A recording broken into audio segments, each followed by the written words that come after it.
Pink is in the middle of a 4-month love affair with Australia, wowing crowds on a scale never seen here before. She's even got her own radio station dedicated to her while she's touring.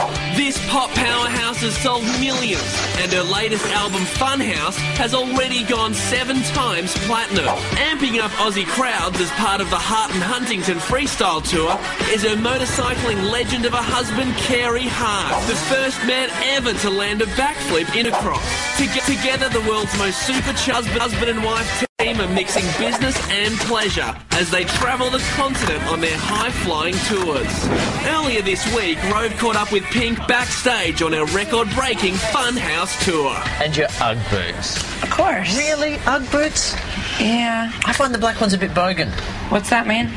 What's the equivalent for you guys? It's not quite trailer park. Oh. So there's that. Trashy. A bit trashy. Yeah. Thanks. At least I don't wear them with a miniskirt on the beach. Well, that's the difference. That's the difference.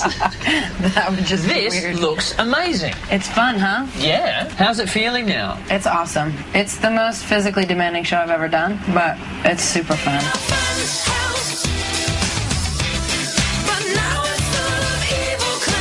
See, because the thing with fun houses, you get like fun houses, good fun houses, and you get scary kind of freaky fun houses. Yeah. So what kind of fun your house guess? is this? I'm thinking the kind that makes little children cry. There's that little dark edge to it.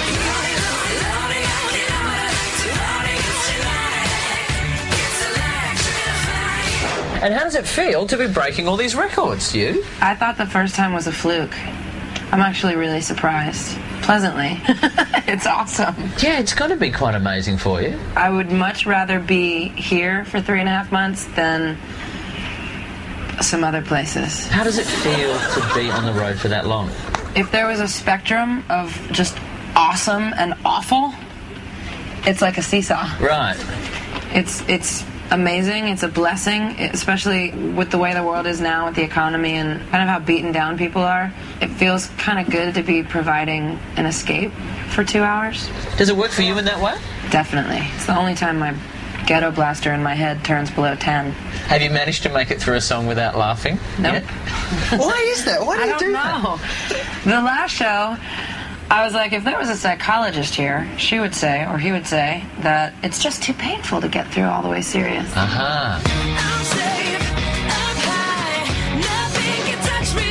how is it now singing a lot of the songs? Because obviously they come from a very personal place. Yeah, I mean, take Family Portrait. I've definitely worked through my childhood issues, but I can still just instantly transplant myself back to that moment. It's easy to go back. The feelings never go away. Us girls, we forgive, but we never forget. So does it still come up? Because initially when you would even talk about a song like Family Portrait, you would well up and tear up just from the emotion attached to it. I think with each 2-year touring cycle, I definitely work through all of the issues on that record. Oh, good. And create more so that I can come up with another album and work through those issues. It's like group therapy.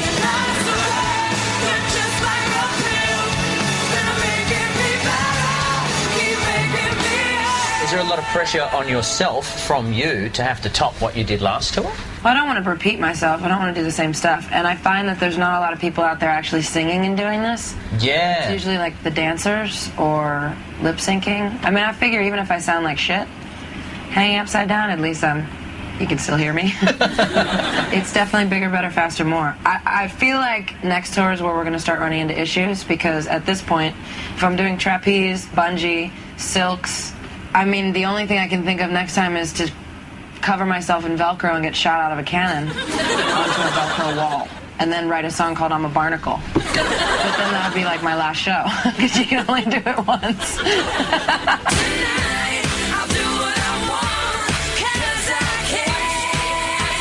Now, how much training have you had to do for what you've got planned? I did trapeze training for two months before I even went on the road.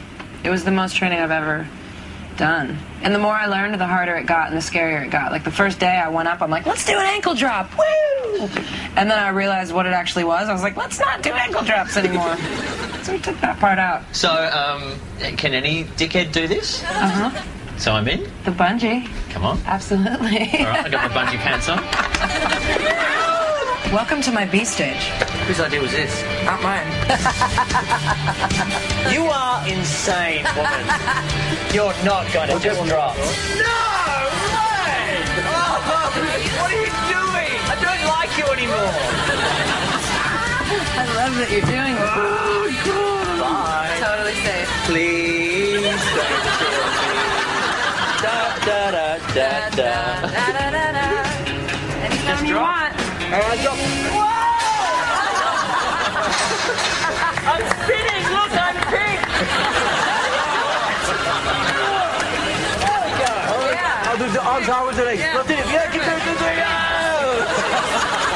Bravo, well done. Yeah, seriously, that was great. How is it with Carey being on the road with you? That's awesome. But with regards to singing all the songs that you're singing. Serves him right. No, it's funny. He's the one that taught me the word tool. It's kind of a moto saying. Yeah, right. Like an athlete saying tool. So I thought how fun to put that in the song. It's hilarious. He's got a really good sense of humor. And of course, he's got his bikes happening outside. Can we go see him and see how they're going? All right. Hey, not let it go too fast. Okay. Carey, here we come.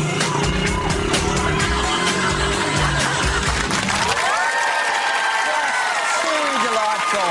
All right, don't go anywhere because the rest of that interview and more is right after this.